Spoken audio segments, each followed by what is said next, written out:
Coming up, districts denied. Brownback upset, not about schools, but a new push to bring Gitmo detainees to Kansas. Why the Kansas Democratic Party wants to change its name, and it's cost its chairman his job. And you put out a global plea to find anyone who wants to find a new use for Kemper Arena. So why was there such little response?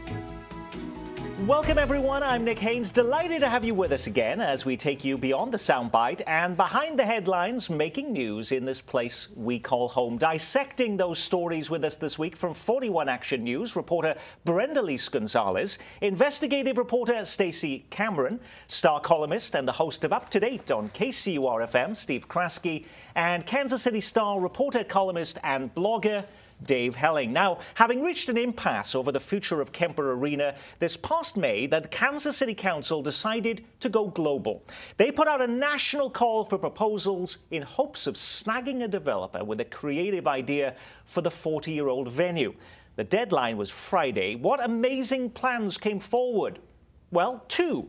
One came from the Fouch Brothers, a local firm which withdrew its application to turn Kemper into a mecca for youth sports. The council is refusing to disclose the name of the second.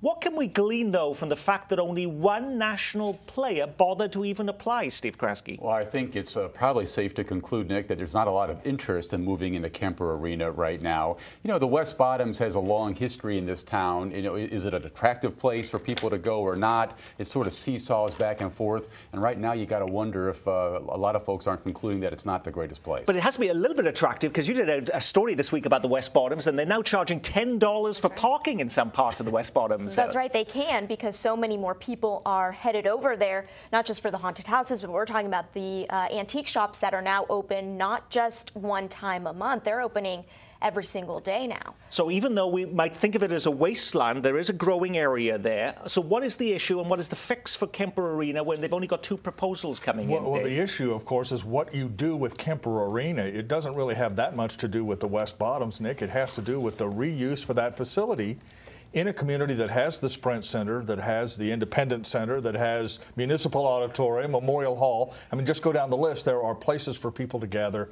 for entertainment purposes. And so reuse of that facility, plus maintenance, upkeep, air conditioning, heating, all of that is very, very expensive. So it's difficult to find people who are willing to invest in that kind of project going forward. That's why there's a problem down there. The other thing to say about the West Bottoms, to just sort of to add to the discussion, is the antique stores, more popularity. There's a lot of talk. That's the up-and-coming area. You have a prison right in the middle of the West Bottoms, as you know. That concerns some people, and infrastructure is also a problem, let alone flooding dangers or the potential of flooding dangers. So the West Bottoms does have some way to go. Stacey. And with the talk of that being possibly some type of mixed-use facility that would bring in amateur sports is possibly a good idea, but Dave really hit on it. It's kind of the chicken and the egg problem there with regards to infrastructure. There is the chance that development could be down there. I know a lot of millennials look at the West Bottoms as a place they would like to live, but it doesn't have, you know, updated electric, sewage. It doesn't have high-speed internet. So do you get the development down there and that brings the infrastructure, or do you need the infrastructure first to bring the development? And that's really where they're kind of stuck now. You are seeing the antique shops. You're seeing some boutique restaurants that are drawing people down there, but there's no ability right now, it seems, to bring what it really needs, which is probably residential living.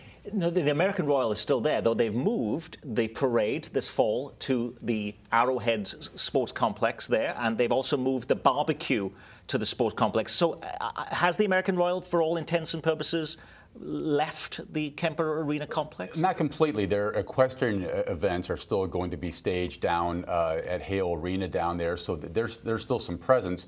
But obviously there was a proposal there earlier last couple of years to, they wanted to come in and get their own facility built there, and the city council and city leaders pretty much turned thumbs down on that idea. So there's not a lot of love right now between those folks and city leaders. Is that proposal dead then, Dave?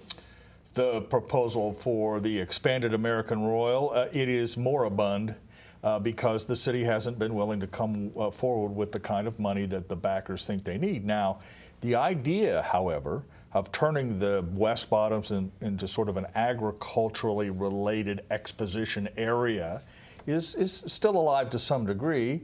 And there's plenty of room for it. The stockyards used to be there. Bill Haw, the Livestock Exchange building is relatively in good shape, popular. So all of those things. But Stacy's right, you need a critical mass. And in the 30 years now I've been in Kansas City, finding that critical mass for the West Bottoms has been very, very difficult. The Fouch brothers has got a new and improved version of their youth sports mecca proposal. That's one of the proposals. The second one, the city is refusing to disclose at this point in time.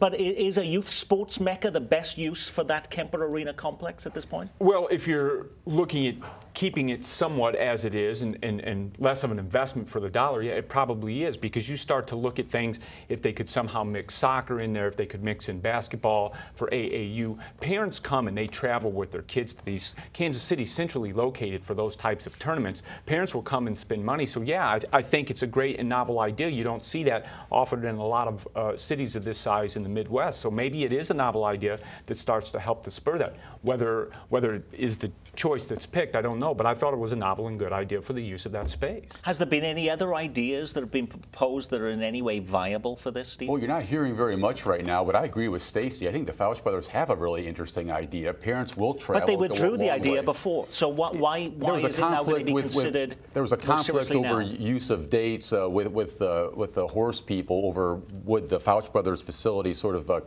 crimp on the plans over there. That was the issue, and they've apparently overcome that now. All right. Next up, districts denied.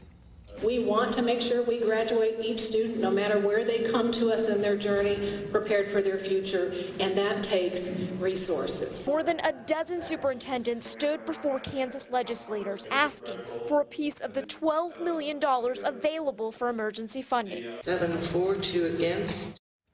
An excerpt from Brenda Lee's report on 41 Action News. Kansas school districts have complained for years about the amount of money they're getting from the state. It's led to lawsuits, Supreme Court cases. This year, the legislature set up an extraordinary needs fund to help districts struggling to make ends meet. Facing increasing enrollment, Olathe and Bonner Springs asked for more money, but this week they found out they're getting nothing. And in Kansas City, Kansas, district leaders say they got a small fraction of what it costs to educate their expanding enrollment. So what does this mean to the districts that didn't get the money they hoped for, like Olathe and Kansas City, Kansas? Brenda Lee? That's right. So I talked to Bonner Springs, and the superintendent there says, you know, they could have gotten more money. They could have had the legislators considered growth with 1% of students. Kansas City, Kansas would have gotten $1.5 million. Olathe wasn't there. Now they're stuck with, what do we do? We invested money. Every school district had to put money into this pot, might you say, for these funds. And so now they're saying, we're not even getting that money back. How are we going to do this? Because we're only growing, and we need more teachers so that we don't have 25, 35 students in a classroom. So they're looking at expanded classroom size? Are they looking at laying off teachers in Bonner Springs, for instance, where you were this week? They don't want to lay off any teachers right now. They've actually hired teachers, and they say they're not at that point yet, but they do have to think of, they've already had to think, how can we be more efficient? But now they're having to think, what more can we do without affecting students? You know, they got under the legislature was criticized this week, Stacey, for also asking each of the districts to come up with some ideas, 5 actual specific things they have done in the last 3 years to show that they have made some efficiencies within their districts. But don't we expect all areas of government to show efficiencies, to be accountable? Why is this any way different, particularly given that the school districts are spending, or schools are spending more of their budget than any other area of government?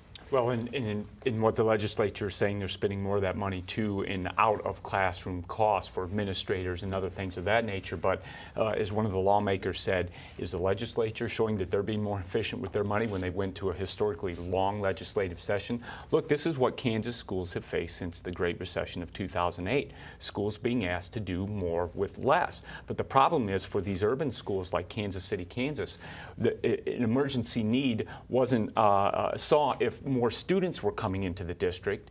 That wasn't necessarily seen as an adequate request for more money. So now you're going to see less money spent on per pupil students. But out west, where property tax values seem to drop because of the oil and gas boom starting to drop, that was seen as need. So these urban schools that already have students coming in, more students coming in that are probably behind the educational curve, that need assistance with food and other supplies in schools, those districts aren't getting any more money. So is this any different than any other part of our government? Well, yeah, because we're educating the youth. So there is a greater need, but at the end, there's not a lot that's changed in Kansas over the past 5 to 6 years. Steve. You know, educators make the point, Nick, very strongly that, hey, if you just look at raw numbers, they can make their case pretty strongly. You look at 7, 8 years ago in Kansas, payments for students, $4,400 a kid in every Kansas school district. Today that number is down to $3,700, $3,800 a student. Study after study after study that's been conducted the last 5 or 10 years all seem to indicate the state needs to be spending more money on students, not less. So educators say it's a pretty hard case to make that we're not being efficient with our money given the trajectory of spending per pupil going back a number of years. It's a great deal of political theater in this exercise this week because $12 million won't solve the financing problems in Kansas schools, even if you gave money to every single school district. And the real hammer comes down next year, Nick, when the court cases work their way forward, when Kansas gets a realistic sense of how much money they still need to come up with to pay for government functions, and judges ordering them to spend more on schools, which I think is almost inevitable, at least at some level, particularly after the block grant approach of the legislature last year. That is going to be one of the most important stories in Kansas of the next 20 years. This is just sort of a dress rehearsal for people yelling at each other and claiming that you're not being as efficient as you need to be or whatever, for the real story which will unfold in 2016. Well, both chambers of the legislature in Kansas are Republican, so is the governor's office. In fact, every statewide office and every congressional seat is too. So what is the Democratic Party in Kansas doing? Well, this week it looks like imploding.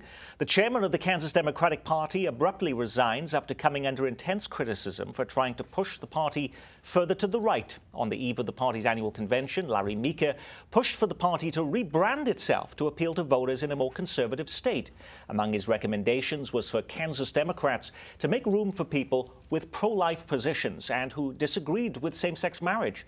Given the Democrats, though, in Kansas have not one statewide office holder and not one member elected to Congress, why was the party chairman's approach met with such hostility, Steve? You know, that's a great question, Nick, and I don't get it. You're absolutely right. This is a party that's got nobody in positions of power in this state. Here's a chairman who's trying to find a way forward, and a chairman, I should point out, who was making a lot of Republicans nervous with his approach.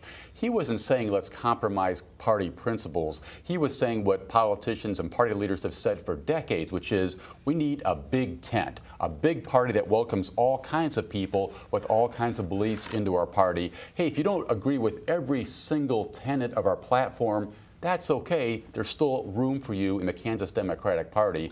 But the hardliners in the party, like we've seen hardliners on the Republican side when it comes to abortion and gay marriage, those same kinds of issues for so many years, basically pushed him out. I think it's a huge loss for the Democratic Party in that state. Dave, I did see also, though, they were in some of the reporting that they were also looking at a name change to call themselves the Red State Democrats, changing their branding completely. Right, and I think the problem for Democrats in Kansas extends beyond their brand. I mean, and really how people perceive them on the national versus the local level, Nick. What I try to write in a column is this. The threshold for Democrats in Kansas is to make themselves relevant.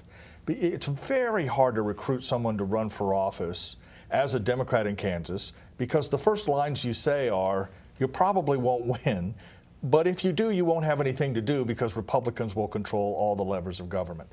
That makes it very hard to find quality candidates. So my argument was one of the things the Democrats have to do is worry less about branding and more about the blocking and tackling of legislation, find common ground with the moderates in Kansas, convince people that something is at stake when they go to the polls, and that's how you rebuild your party, sort of from the inside out rather than the outside in. That's my view. Well, I think Steve was right, too. Chairman Meeker hit on the third rail of social issues when he brought up gay rights and when he brought up abortion. Had he just simply focused on the party is now going to make our central tenet tax policy in Kansas the past 4 years, education policy the past 4 years, health care issues in Kansas for the past decade, then I think he would have drawn in more people to the tent and just not brought up the social issues. And there, because we saw in the last election, there are a lot of independent thinking voters and more conservative Democrats that almost put Sam Brownback and Senator Roberts out of office. So he saw the option to go that way and just inartfully brought up those two issues, and it sunk his chairmanship. Let's head back to Missouri right now. We have known for some time that Missouri has the lowest cigarette tax in the nation. Now, a powerful group that has opposed every effort to raise it is changing its tune. The Missouri gas and convenience store owners announced they are backing a statewide petition effort to raise Missouri's lowest in the nation cigarette tax to fund transportation programs. Having successfully opposed 3 statewide efforts to raise the cigarette tax, why are they now pushing for a 135% increase, Brenda Leese? They say because they want the argument just done with. They are sick of having to, every single year or couple of years, battle this out. And so they say, let's pass this with what they say is a reasonable hike so that then we put this to bed for good. You know, this is a group that sees the writing on the wall here, Nick. The cigarette tax in Missouri is 17 cents a pack. I believe it's the lowest cigarette tax in the country. There are lots of proposals out on the table right now to raise that tax to 60, 80, 90 cents a pack. Here's a group that's coming in saying, let's just give you a little bit, because they know the push is going to continue, as Brenda Leese just pointed out, and they want to just keep it a manageable increase instead of perhaps losing the whole baby with the bathwater here and seeing that cigarette tax go up 90 cents even higher than that. Yeah. Because there's a ton of proposals that are being suggested. One is from Jason Kander, which would look at, or Chris Costa rather, that would involve student scholarships, that the money for an increase would go to student scholarships. There's one for early childhood education. We could have a slew of these on the ballot come next year. Well, we're going to have a slew of things on the ballot next year in Missouri, one way or another. There are dozens of issues that potentially could come before voters in 2016. I do think another part of this discussion, though, Nick, is I do think the convenience store people are worried about another push for a gas tax increase, which states all over the country are now involved in. So they'd prefer a tobacco tax increase rather than a gas tax increase. Rather than a 5, 6, 7 cents a gallon. And so you combine that with the idea of getting a little bit ahead of the curve, keeping it at a reasonable amount. Remember, Kansas just did a dramatic increase in its cigarette tax to try and cover the deficit in that state. So those sort of things have sort of collided and convinced the convenience store people to go forward. Whether it will work or not is another question. We'll see that soon. There's a history in Missouri of voters going to the ballot and approving initiatives that raise money for education. We saw it with the lottery years and years ago. It may be social issues they want to swallow hard on in terms of accepting, but if it does raise money for education, they do it. And now that those proposals are out there to raise this tax and it would go to education, I agree with Steve. The Convenience Stores Association see the writing on the wall. Let's not go for the bigger tax raise, let's go for the smaller, because voters in Missouri are going to pass this if it's going to go to education. Let's be clear very quickly, though. The voters in Missouri have turned down tobacco tax increases. They turned down sales tax increases for roads. Missourians seem in a particularly foul mood about tax increases. We'll see that play out. But when you play to education, they do tend to turn their... Brenda Leese, you've been reporting on the big impact of the increase in cigarette taxes on the Kansas side, which went into effect on July 1, by the way. That 50-cent increase pushed the tax on a pack of smokes in Kansas to $1.29 versus 17 cents in Missouri. And as you're about to see in Brenda Leese's report, it's led to a windfall for one cigarette shop on the Missouri side of state line. Let's say 10 more thousand a week. Most of his customers come from Kansas. Like Olathe, Wichita. I have people from Lawrence.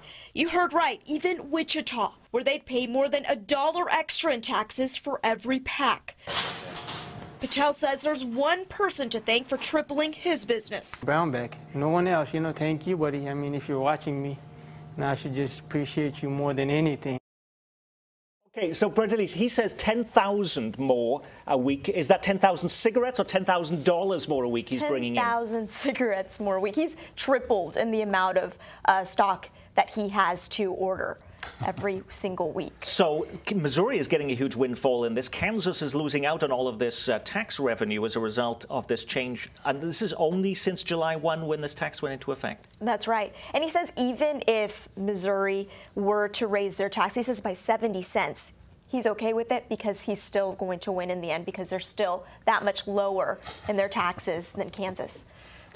When you put a program like this together every week, you have to be selective. There are so many stories that we could be tackling, yet we only have a short amount of time to get it all in. It was a week that saw a jury award JJ's more than $5 million and hold Time Warner Cable mostly to blame for the explosion at the Plaza restaurant 2 years ago. A white supremacist begins his own defense in the Jewish community shootings at the Johnson County Courthouse. And Kansas City remembers one of its greatest exports. Jazz legend Charlie Parker would have turned 95 this week. News reviewers, fill in the blank for me. The story that had the most impact on Kansas Cityans this week was blank, Steve Kraske. Well, I think it was a stock market crash earlier in the week, the rebound later in the week. The water cooler conversations I had all week long were all about, what did you do with your stocks? What did you do? Stacey Cameron. I'm going to say it was the award to JJ's. It's a story that is, captivated Kansas City when it happened, and now seeing that there's some accountability held. But it's interesting, why is it that Time Warner Cable is the ones being held accountable when we thought about it being a sort of gas company issue? Well, because you have, it's the law, it's negligence in the fact that they didn't necessarily have the permits in place that they needed to do all the correct steps taken at that point, so they're going to be held accountable due to the actions of their subcontractors. Brenda Leese, when I asked you to fill in that blank for me and the story that had the greatest impact, you put down what? For TV, working in television, it has to be those two reporters, even if it happened in Virginia. Yeah.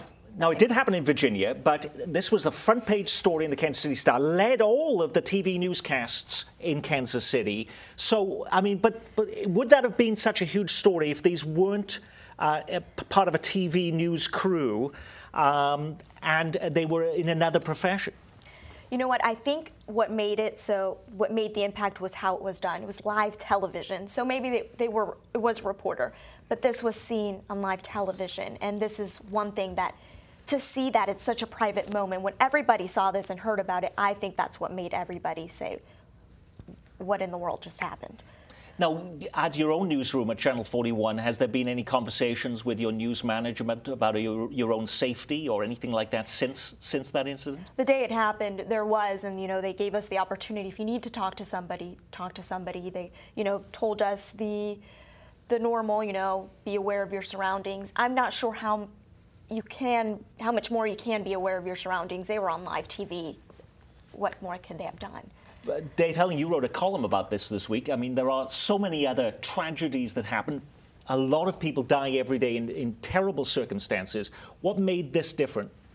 Well, only that it was on live television. Other than that, it was banal, just like most of the other violent, senseless murders in this country. And there will be others. I think it struck those of us who have been in television a little bit because you understand how vulnerable you are when you're doing live reports in the field. People don't have a real good sense of that, how dangerous it can be and how difficult it is to do a good job, in the snowstorm, the ice storm, the flood, the tornado, all those other things.